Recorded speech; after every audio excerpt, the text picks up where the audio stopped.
digo, Esteban Concia, referente peronista de la ciudad de La Plata, digo, casualmente hace un ratito recordamos, así fuera del aire, lo que fue ese intento de generación intermedia que después, bueno, quedó en cualquier lado, digo, ¿no? O sea, pero digo, bueno, vos seguís tratando de construir peronismo y desde eso, desde una generación intermedia. Sí, me parece que un poco lo que dejó Néstor como saldo dentro del peronismo y se ha expresado en la gestión, seguramente se va a expresar, o se ha expresado en parte en el Partido Justicialista, es la posibilidad de incorporación no solo de lo generacional, sino del debate a la política y del debate al peronismo, digamos. Me parece que en ese marco fue lo que en su momento, en el 2010, se dio como proceso generacional. También un poco nosotros estamos vinculados en ese momento y actualmente, bueno, a Diego Bocio, el titular del ANSES, que un poco fue el que promovió esos espacios, vinculando en referentes generacionales el tema de la formación y el tema del Partido Justicialista.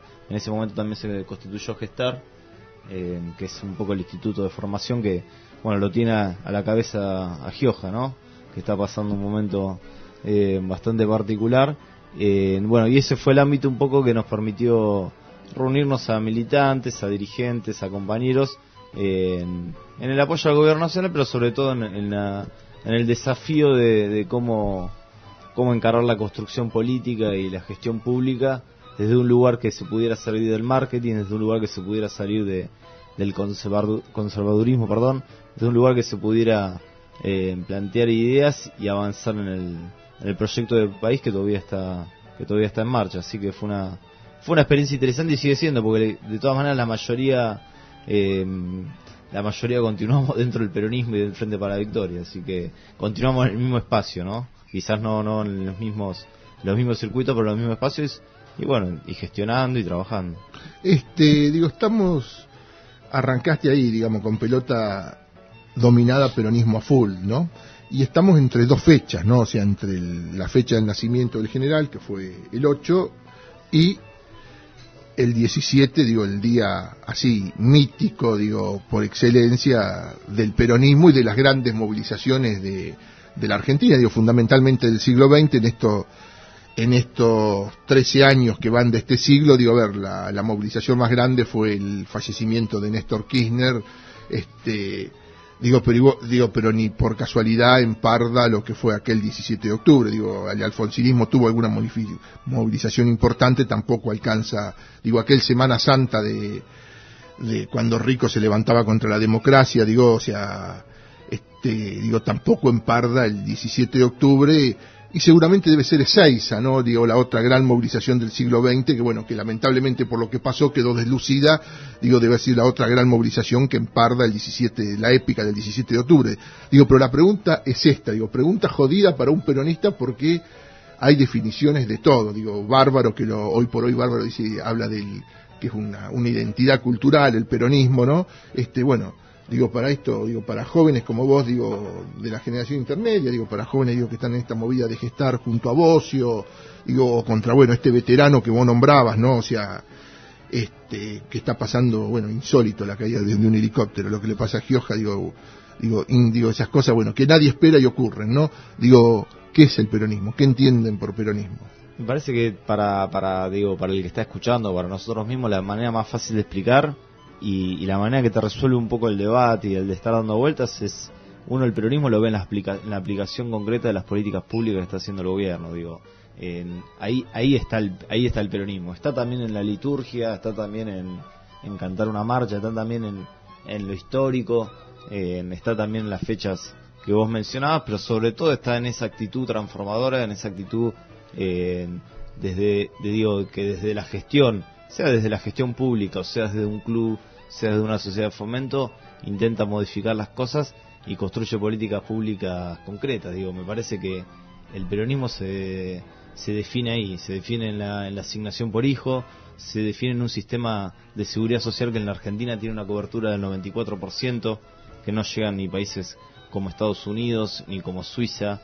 Digo, ahí nos quedan aproximadamente 350.000 adultos mayores sin cobertura social en la Argentina, que sigue siendo un número grande, porque bueno, siempre que se habla de lo que falta, esto un poco también lo plantea muy bien Insaurralde, el que falte 1, falte 2 o falte 10 es mucho, pero vos fíjate que el porcentaje es de alrededor de un 5% de adultos mayores que en la Argentina no tiene cobertura. Digo, eso habla de una seguridad social a distintos niveles enorme, digo, porque además de los adultos mayores, con el tema de la inclusión jubilatoria, vos tenés una cobertura de menores de 18 con lo que es niñez y adolescencia a través de la asignación universal por hijo.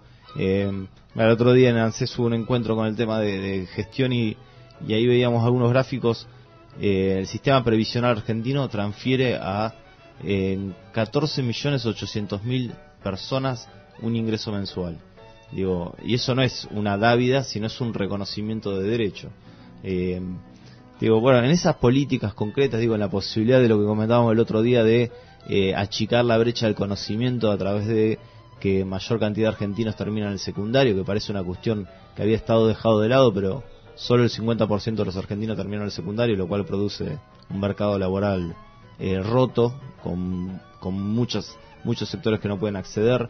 Digo, y ahí está el peronismo que construyó este programa excepcional, que es el programa Fines, para poder terminar el secundario de una manera más ágil, más amena, más sencillo, más práctico, con sedes en los distintos barrios. Digo, ahí está el aumento del presupuesto de la educación, el mantenimiento de la salud. Con el debate que se abre ahora en Estados Unidos, ahí podemos contrastar fácilmente. Vos tenés una fuerza de gobierno hoy que es el peronismo, que invierte en hospitales, digamos.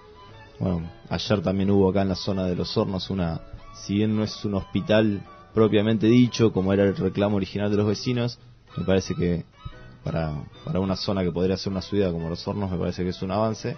Y vos fíjate que, en Estados Unidos, digamos, si bien no es todo el sector del poder político, una parte dice, si hay salud para todos, no hay presupuesto, digo. Bueno, eso es un poco, me parece, que el peronismo, y se explica desde ahí.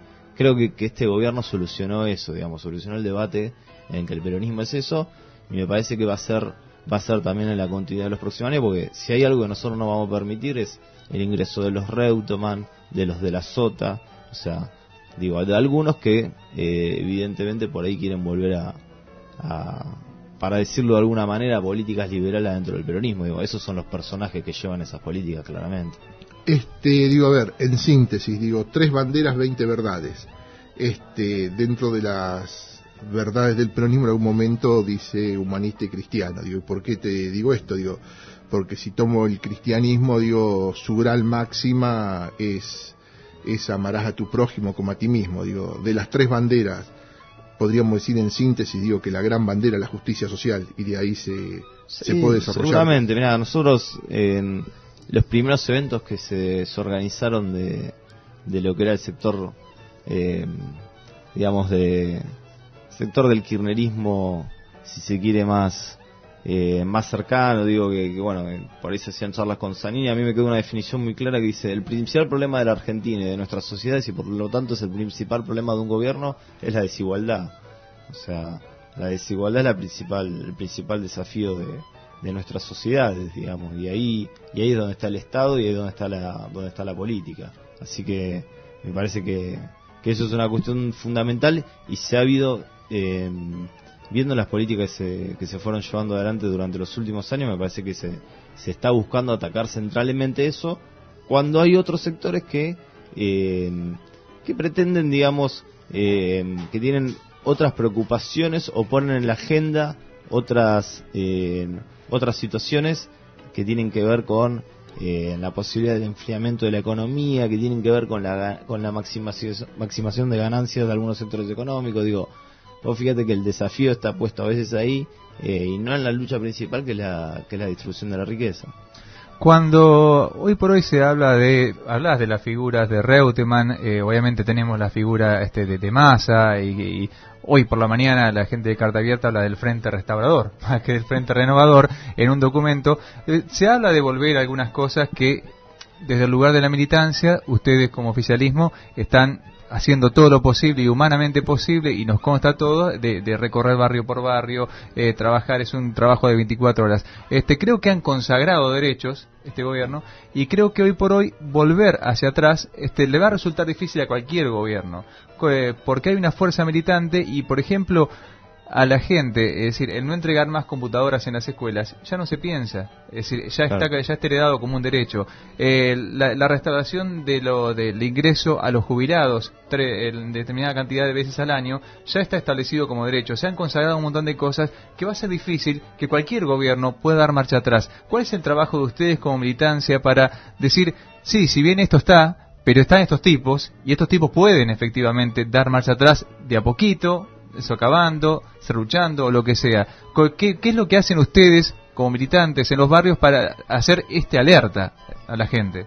Sí, me parece que esta es un poco como vos decís, o sea, la sociedad difícilmente vuelva a los 90. Digo, me parece que del 2001 en adelante en general, vos fíjate que ninguna elección, ninguna postura social ha sido de retroceso. Por lo tanto, hay como bien lo describiste vos, hay una clara plataforma, un consenso, por así decirlo, con respecto a que, digo, la presencia del Estado, con respecto a no al FMI, no al ajuste, digo, con respecto a la inclusión jubilatoria. Es decir, hay políticas que no las pueden, sería muy dificultoso que las vuelvan para atrás. Incluso con el sector de los trabajadores, el sector sindicalizado que hoy, el sector del movimiento obrero que hoy en algunos casos pareciera alejado del gobierno nacional.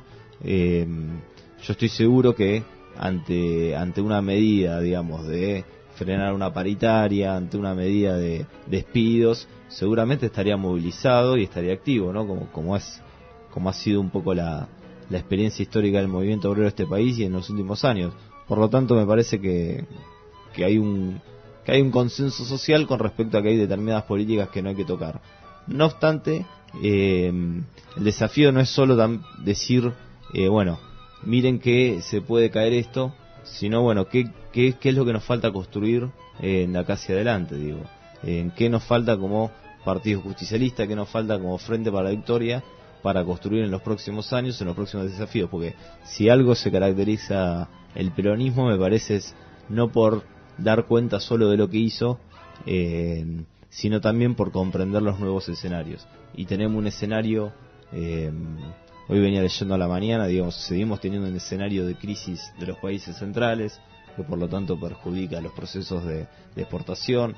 Digo, bueno, ¿cómo mantenemos el empleo, pero cómo generamos más empleo y empleo de calidad? ¿Cómo bajamos la tasa de trabajo no registrado? ¿Cómo generamos trabajo de calidad? ¿Cómo continuamos? Digo continuamos porque se viene haciendo un laburo con el tema de los jóvenes que tienen en su acceso al primer empleo y cómo terminan sus estudios medios, cómo abrimos más universidades. Digo, me parece que son los desafíos adelante, que es lo que también nos tiene que movilizar en la discusión. Digo, no solo la defensa de lo logrado, sino, digo, en este eslogan que es la década ganada. Digo, no lo digo eslogan, no lo digo despectivamente, sino como, bueno, es una década ganada, que es la primera década del siglo XXI, y cómo hacia adelante podemos seguir construyendo. En ese sentido, somos, digo, varios sectores lo que venimos diciendo, bueno, que el Partido Justicialista en ese sentido tiene que tener un rol hacia adelante clave en el sostenimiento de este proyecto, y que precisamente no se puede dar lugar al ingreso, digamos, o al debate con sectores que evidentemente no procuran, digo, esto de lo restaurador, ¿no?, que comentabas hoy. Así que nos parece que desde el Partido Justicialista es clave seguir construyendo lo que viene. Digo, ahora en esto que queda de campaña, en fortalecer Insaurralde, en fortalecer las listas locales también del Frente para la Victoria, y en ir pensando en cómo profundizar políticas de inclusión. Te pregunto esto, Esteban, digo, yo decía, semana tremenda, ¿no? O sea, empezó en realidad el sábado pasado a la tarde con la noticia, bueno, de que la presidenta había ido ahí a la fundación Favaloro, para un estudio, y después, bueno, lo que teóricamente era unos días de reposo evolucionó como evolucionó y terminó, digo, bueno, con esta operación ahora la están dando que está bien, de ánimo, bueno, que va mejorando todo, digo, pero digo, ¿cómo se vivió eso internamente, o por lo menos, digo, dentro del grupo en el que vos estás, digo, con los políticos, con los otros compañeros políticos con los que charlás, digo, cómo se vivió todo eso? Sí, seguramente siempre generan esas situaciones un nivel de incertidumbre, porque bueno, se trata de una situación de salud que digo, que es menor comparada con otras, pero no deja de ser una intervención, así que bueno, en principio con mucha expectativa, si bien por lo menos, bueno, donde uno se desempeña en ANSES, digo, y participando en otros equipos, siempre la orden era, digo, mantener la gestión. De hecho, salvo algún acto que estaba en la agenda presidencial, vos fíjate que por lo menos lo que son ministerios y lo que son esas áreas han continuado funcionando de manera normal, y bueno, a la expectativa de volver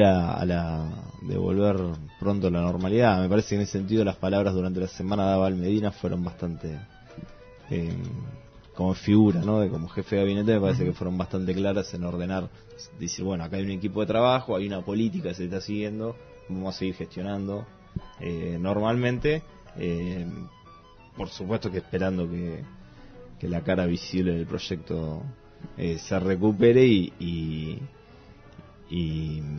esté con nosotros, digamos. Pero me parece que, conociendo un poco la gestión de lo que es el gobierno nacional, y me parece que son muchos años, ¿no? También hay un andamiaje bastante, una práctica, ¿no? De gestión bastante ya desarrollada. No veo lugar yo, bueno, había puesto justo en una red social, no se hagan los ruleros, ¿no? Porque no veo lugar a crisis institucional ni sí veo, digamos, en todo caso, dificultades con lo económico. Hay dificultades que tenemos, hay dificultades para convencer más sectores del electorado. Digo, uno no es un necio, y me parece que una característica de muchos nuevos dirigentes es precisamente tener algún grado de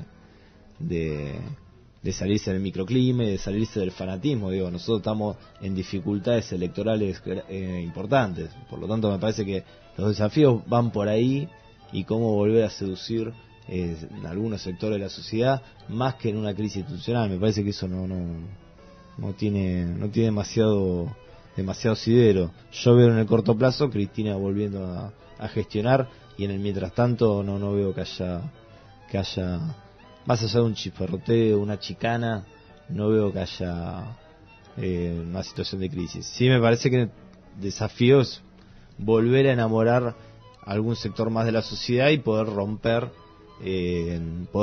hacia lo que viene el techo de los sectores que ya votan de por sí al gobierno, que es alto, que hay que fortalecerlo, que hay que fidelizarlo, ¿no? Como si fuera una estrategia comercial, pero que nos falta romper ahí. Hay un techo ahí que no logramos pasar. Me parece que los desafíos o la problemáticamente hoy pasa por eso. El otro me parece que es por ahí algo más para una chanza del periodismo, o para tener un tema de debate, de charla. Pero me parece que el problema hoy del peronismo está vinculado a la dificultad electoral.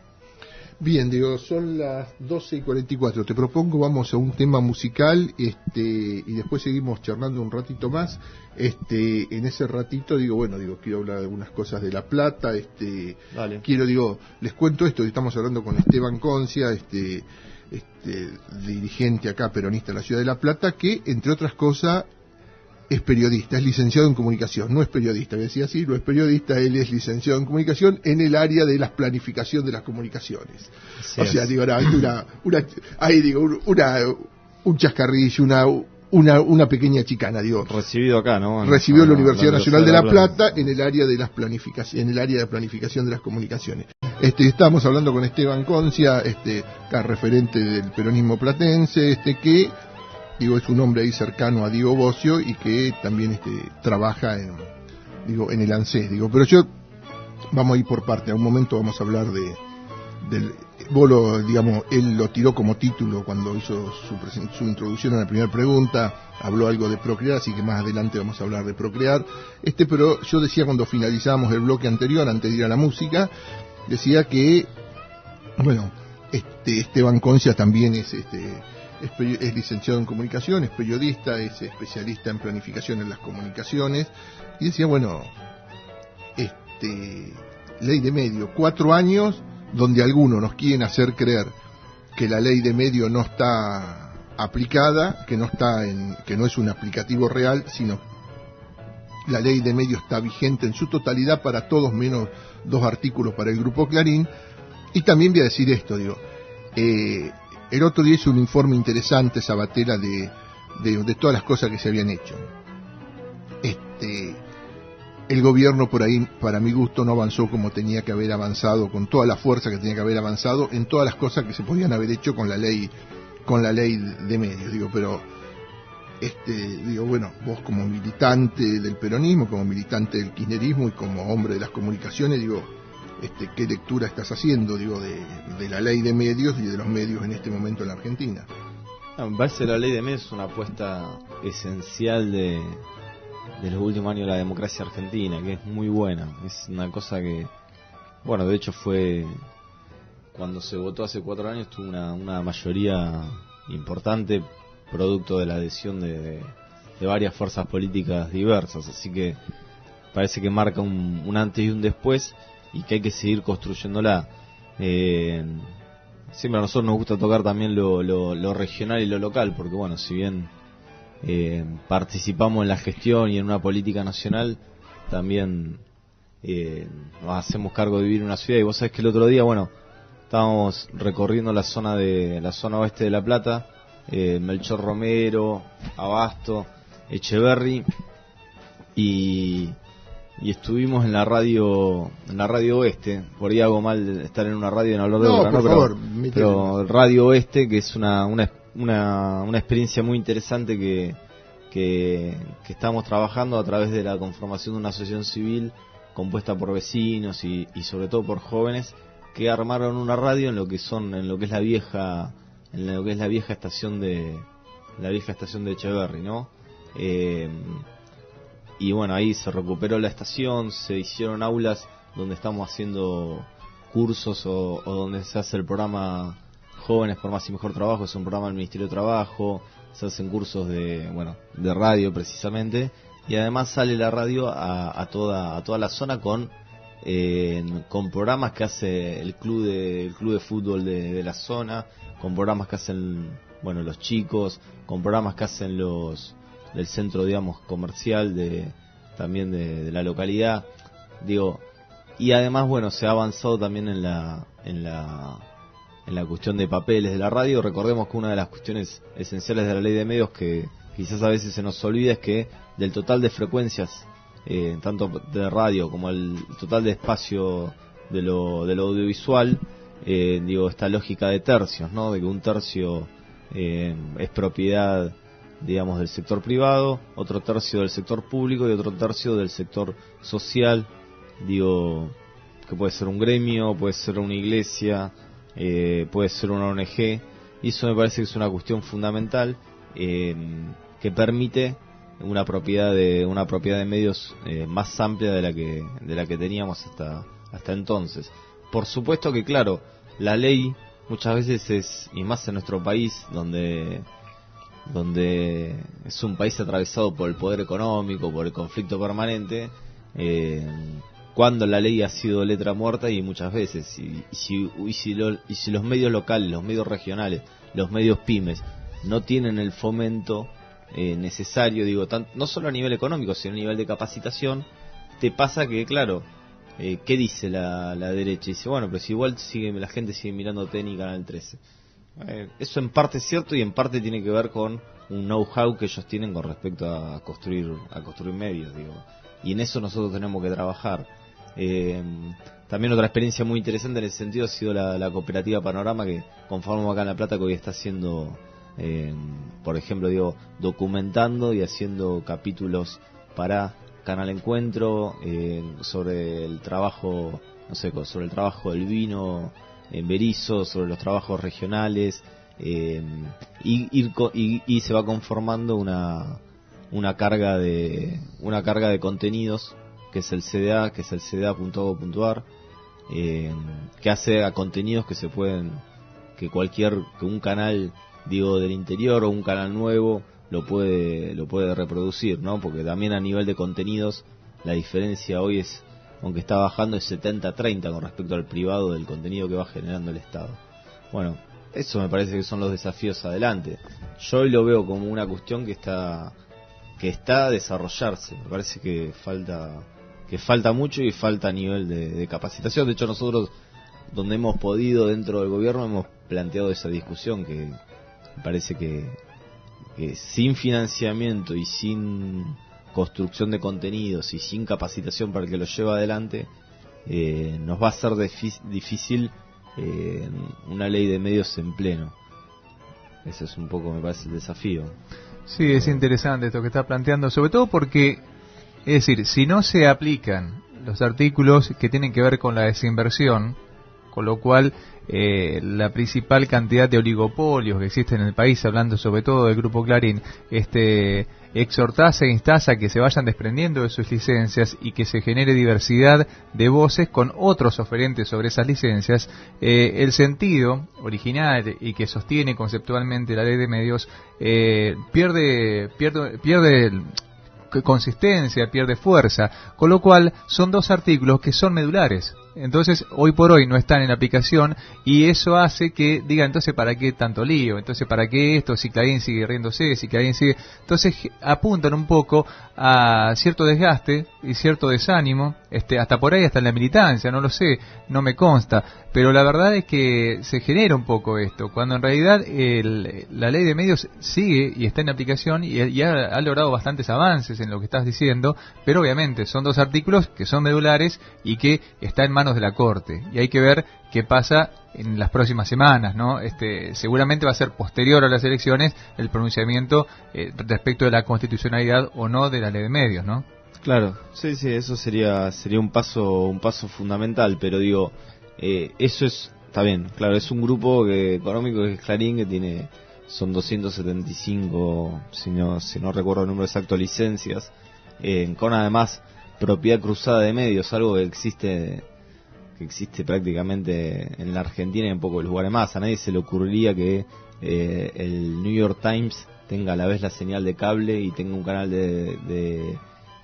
de aire, y tenga la radio de Nueva York. Hablo de países que son emblemas del capitalismo, ¿no? Y sin embargo no existe esto de la propiedad cruzada de medios como ha existido en la Argentina y la concentración mediática que se ha dado.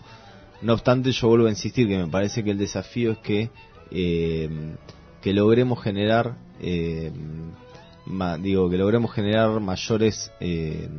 mayores y con mejor calidad los contenidos que podamos desarrollar por fuera del tercio que corresponde al sector privado. O sea, el sector privado tiene muy claro cómo hacer medios, porque lo viene haciendo hace mucho tiempo. El sector público a los medios en general no les da importancia. Vos fíjate que por lo menos lo que uno conoce como experiencia, muy difícil que un municipio monte una radio, bastante más difíciles que monte un canal de televisión. Las experiencias en ese sentido son menores. En general me parece que las universidades es la parte del sector público que más bola le da al tema de medios. Y después en la parte del tercer sector, si bien hay avidez, porque hay avidez para difundir, también se hace muchas veces en condiciones bastante precarias. Entonces me parece que el sector privado no hay que lograr, esto que vos comentabas antes de la desinversión, pero por ejemplo en nuestra región, si bien el sector privado es potente y hay una construcción de por lo menos uno de los medios bastante fuerte, vos vas a cualquier encuesta y de cómo se escucha radio, de cuánto se lee o se mira por internet, la presencia no es significativa, digamos. Entonces me parece que Digo, para hablar claro, digo, la presencia de Diario del Día es muy significativa en un sector que va, sobre todo en un sector etario y en un sector del Casco de la Plata, pero si vos vas de los 100 platenses a la mañana, la gran mayoría se informa por radio. Entonces, bueno, digo, hay todo un camino para recorrer que me parece que tiene que ver con financiamiento y con capacitación, porque si no la ley de medios no se va a generar sola, sobre todo no se va a generar solo el contrapeso contra Clarín, y si nosotros no generamos eso, el desafío o el problema va a ser que en algún momento haya que hacer un arreglo con Clarín, digamos, porque el problema es que si vos no lográs hacer un contrapeso a esa construcción mediática, en algún momento tenés que ir a buscarlos para ver cómo difundís tus propuestas. Por eso es el problema que yo, por lo menos de dentro del sector público, veo, digamos. Al sector público le cuesta, o más preciso, digo, para ser más preciso, a la dirigencia política le cuesta construir una lógica de comunicación propia. Hay toda una costumbre de que tiene que ver con, bueno, me apoyo en que me difunda el que sabe, o al que lo escuchan, o al que tiene audiencia. Entonces, cambiar un poco esa mentalidad a decir, bueno, cómo agarramos una estrategia de medios desde lo municipal, cómo difundimos, eso me parece que cuesta y hay que seguir trabajando. Me parece que es un desafío interesante porque hay mucho para trabajar, por más que tengamos la definición de la Corte que tengamos, la ley ya está en el 99% de su articulado legal. Entonces, digo, me parece que es cuestión para desarrollarlo y hay mucho. Nosotros venimos haciendo reuniones con las radios, entre el AFCA y las radios de La Plata. Vos sabés que una de las cuestiones que me llamó la atención, que muchas radios pequeñas de los barrios ni siquiera conocían exactamente el espíritu de la ley, o pensaban que era una apuesta o un discurso, digamos, que es una ley. Digo, también, bueno, en el sector radiofónico en particular hubo mucho tiempo de anarquía, de descontrol, esto ha sido, sálvese quien pueda, ha sido la selva, el que ponía la antena más alta o el que le agregaba más potencia se adueñaba del espacio sin ninguna... Bueno, eso hay que ir cambiándolo y que los actores que participan entiendan que se tienen que ir adecuando, y bueno, y cómo es el espíritu de la ley de medios. Digo que por eso daba el ejemplo de esta radio de Echeverri, que es una radio pequeña, pero parece que representa ese espíritu de difusión de lo local, de participación y generación de programas por parte de los mismos actores, de dar cuenta de las problemáticas regionales. Incluso, bueno, ahí se armó una asociación civil y la radio es propiedad de la asociación civil, ¿no? Eso me parece también interesante, porque también tenemos muchas radios chicas en La Plata que el dueño es un monotributista y por lo tanto tampoco representa el espíritu de esa parte de ese sector comunitario, por así decirlo. Entonces, bueno, me parece que esos son los desafíos que, más allá de Clarín, nosotros tenemos un desafío de que la ley de medios funcione en términos de la generación de nuevos medios. Ya para ir cerrando, vayamos al ANSES. Una de las cosas, grandes cuestionamientos que se le hace, desde los medios hegemónicos y que mucha gente compra y critica, es que la jubilación no aumenta porque el ANSES financia el Estado. Cero, que financia... A ver, primero... me parece que está bueno, me parece que está bueno, porque te tenemos acá a vos, hablar un poco de eso, aclararlo, ¿no? Está bueno para charlarlo y cómo hay que hacer una explicación de... primero, cuando dicen, roban la plata de los jubilados, ¿no? Se escucha bastante.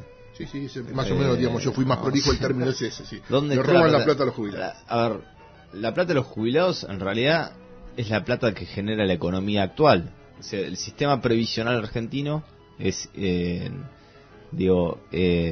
una lógica solidaria e intergeneracional, es decir, los que hoy estamos en edad activa, que tenemos mayor de 18 años, a través de nuestro trabajo hacemos un aporte, ¿no? Sea a través del pago de un monotributo, sea con el trabajo en relación de dependencia, sea o sea a través de los impuestos.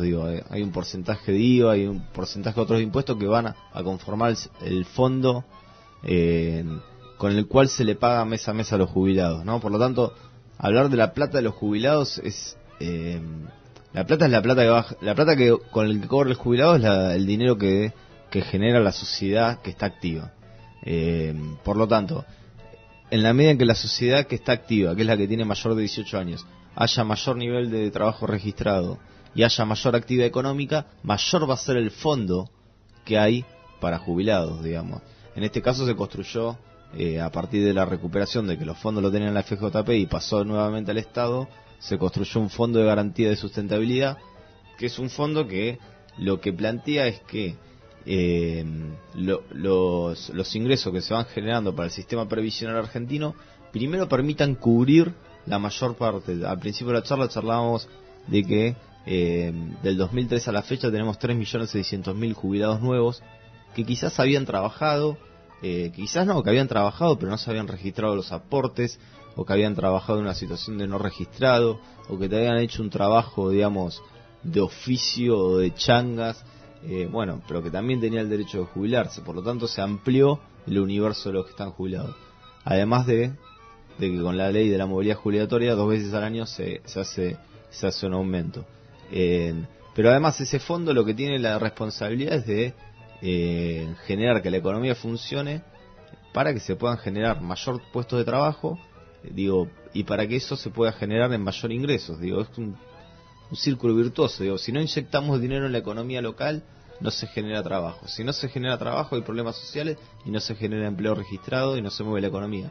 Pero si se mueve la economía y hay trabajo registrado, se recauda más. De hecho, el fondo y esto está en internet, se puede ver entrando a la página de el Fondo de Garantía de Sustentabilidad, que es el fondo que administra los fondos previsionales. Se ha generado dinero, incluso se han salvado proyectos, se han salvado empresas, y bueno, una de las cuestiones que se definió es que ese dinero también tenía que servir para paliar un déficit, que es el tema de la vivienda, sobre todo en los sectores digamos, sectores medios bajos, que quizás tienen algún nivel de ingreso pero no pueden, la capacidad de ahorro no les da para comprar su primera vivienda, pero podrían no alquilar. Bueno, para esa cuestión se armó el fondo que gestiona, digamos, el banco hipotecario, y eso, bueno, no es un subsidio, el Proquedar, no es eso es un crédito, ¿no? Que hay que devolver como cualquier crédito, con tasas bastante ventajosas, y con la búsqueda de que más familias puedan acceder a su primer vivienda y primer vivienda familiar. Por lo tanto, lo que me parece que hay que desmitificar un poco es que la plata de los jubilados no, a ver, esto es medio duro decir, la plata de jubilados no, los jubilados no tienen nada de plata. La plata la tiene el sistema económico, que es el que genera los fondos para que los jubilados puedan actar. Pero son los aportes de los jubilados durante N cantidad de años. Los que están... y aporte de los activos también. No, pues es el aporte, porque el sistema es intergeneracional. Hoy el jubilado va a aumentar su nivel de ingreso, o se pueden jubilar más jubilados si la economía está funcionando hoy. Si en la Argentina vamos a un proceso donde hay menos empleo, los jubilados no cobran más. A ver, ¿por qué se les bajó en su momento el 13% a los jubilados? A ver, si no había recaudación, si no había trabajo registrado. O sea, el fondo con el que el jubilado cobra no es porque trabajó en la década del 64 en una fábrica. Lo cobra porque hay una persona que aporta por él en este momento. Si hay un trabajador de YPF, de Terrabuzzi o de Carrefour, que con el descuento del recibo de sueldo le paga al jubilado hoy. Por lo tanto, esa es la plata que va al pago de los jubilados. Y además, bueno, la otra discusión, porque esto es lo interesante de este proceso, porque cuando hay una decisión política, uno puede estar a favor o en contra. También hubo una decisión de jubilar, como decía antes, 3.600.000 personas que no tenían aporte. Por lo tanto, se amplió muchísimo la base en relación a la cantidad de gente que hoy está trabajando y la cantidad de gente jubilado. Se amplió mucho la parte de los que están jubilados. Por lo tanto, la población económicamente activa tiene que bancar no ya 3 millones de jubilados, sino 7, y eso a mí me parece bárbaro. Me parece incluso para festejar, para difundir que en la Argentina la gran mayoría de los adultos mayores hoy tengan una jubilación o una pensión. Pero bueno, es una decisión.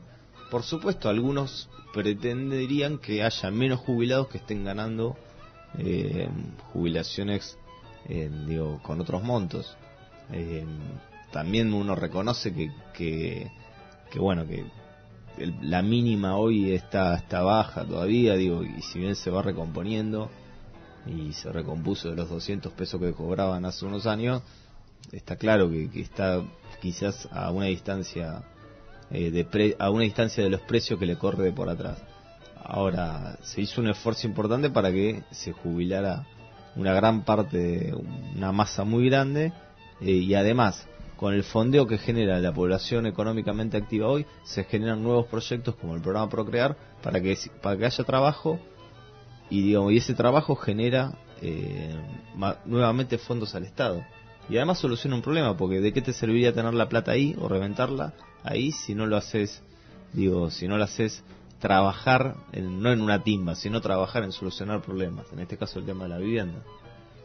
Bien, digo, son las 13:14, digo, vamos cerrando, digo, bueno, para el final lo que gustes.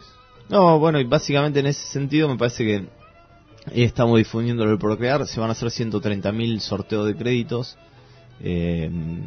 Digo, se amplió ahora para el que nos está escuchando en tema de compra de terrenos, que es hasta 100.000 pesos que se entregan, y para compra de vivienda única, vivienda a estrenar, en un 80% se financia la compra de eso. O sea, antes era nada más para construcción o para ampliación, ahora se armaron estas dos líneas nuevas, y además, bueno, la cantidad, ¿no? Porque son 130.000, hay un porcentaje para la Ciudad de La Plata que es bastante alto también, así que se pueden anotar en la página, o si no directamente en las oficinas del Banco Hipotecario, porque bueno, en la página a veces está media saturada, pero que pone el Procrear ANSES se puede anotar por ahí, y el sorteo es el 22 de octubre, y tiene tiempo para anotarse hasta la semana que viene, hasta el 19 de octubre, que creo que cae, no sé si es el próximo sábado, ¿no? Sí, una pregunta te hago, Sí. perdón, de acá, Damián, porque mucha gente pregunta esto. Este crédito que se abre ahora es para compra de terrenos y para vivienda a estrenar nomás, no es para lo que es la construcción como era el anterior. Sí. También lo mismo. Son las mismas, son 4 líneas que uno cuando se anota puede elegir ampliación o bueno, Sí. no sé, no el otro no me acuerdo la palabra, pero digo es bueno, ampliación, o reconstrucción o arreglo. Sí, refacción de la casa. Ahí está, no me salía. Tenés tenés el lugar, lo querés agrandar. Sí, después, tenés el terreno, querés construir. Después si tenés el terreno, querés construir. El terreno puede ser propio o de lazo directo, O digamos, familiar, de padre. El fondo de la casa de tu viejo querés construir, sí. Ahí lo tenés. Sí, que eso es muy común. Claro. Y lo que se agrega ahora es esto de... la tercera compra de terreno, de un terreno, Claro. Y compra de vivienda a estrenar. De vivienda a estrenar, una gran parte de esa vivienda, así que hay se van a sortear en las distintas categorías, y ya te digo, son 130.000, es un monto alto. Incluso del sorteo el otro día vi los números, prácticamente el 75% que se anotó fue saliendo sorteado, ¿no? Porque después hay un repechaje, por lo tanto me parece que es bastante conveniente desde varios lugares. Me parece una política pública muy interesante. Bien, antes de despedirte, digo, vamos a contar esto, estoy en la página, es procrear.anses.gov.ar, gov con B larga. Ahí está, faltan 7 días, 10 horas, 43 minutos para el cierre del último sorteo. Próximo sorteo, 130.000 créditos, inscribite aquí, líneas de crédito, construcción, ampliación y terminación, refacción, compra de terreno y construcción, compra de viviendas a estrenar. Ahí están. Son 5, yo dije 4, son 5 líneas, compra de vivienda a estrenar, compra de terreno y construcción, refacción, ampliación y terminación y construcción. Próximo sorteo, 130.000 créditos, bueno, ahí está, en color morado, en el lado derecho de la pantalla, es el segundo título, y dice inscribite aquí. Después hay uno, desarrollos urbanísticos, aparte, inscribite aquí, y faltan 7 días, 10 horas y ahora 42 minutos para el cierre del próximo sorteo. Es procrear.anses.gov.ar. Esteban, muchísimas gracias por pasar por el piso de Radio Plus, por pasar por No es lo que parece. Bueno, seguimos en contacto. A ustedes, gracias. Bien, Saludos. así pasaba Esteban Concia, licenciado en comunicación en la especialidad de planificación. peronista, hablando de esto, de el peronismo, la gestión de estos años del gobierno kirchnerista y de lo que atañe a su trabajo específico, que es en el ANSES. 3:18, Jano, vamos a la música.